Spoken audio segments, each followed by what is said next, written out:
Tas tawagin mo akong Jella. Sige, Jella. Salamat.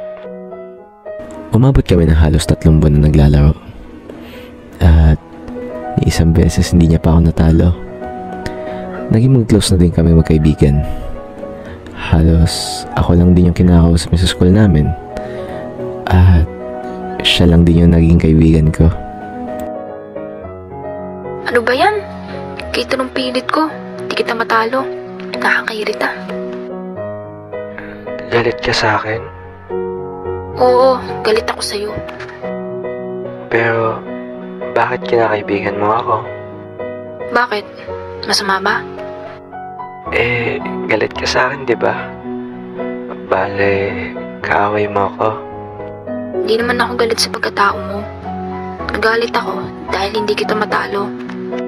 So, tanggap mo akong kaibigan? Oo naman. Bakit hindi?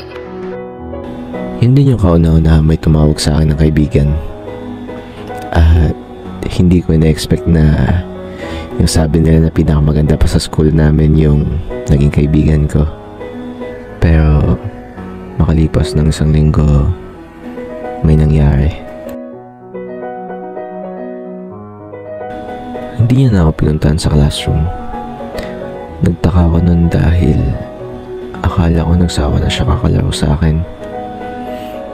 Pinuntahan ako ng principal para sabihan na may sakit daw si Jella. Agad akong pumunta nun sa ospital. Buti na lang mabait yung lolo niya at hinatid pa ako dun. Uy, Vincent. Ikaw pala yan. Bakit, Jella? Anong nangyari sa'yo? Ewan ko din. Masigla naman ako eh. Tas sabi nila, may cancer na daw ako. Cancer? Oo, at malala na daw yung kalagayan ko. Mukhang hindi na talaga kita matatalo. Ano ba sinasabi mo? Kaya mo yung labanan. Sana nga. Huwag kang sumuko.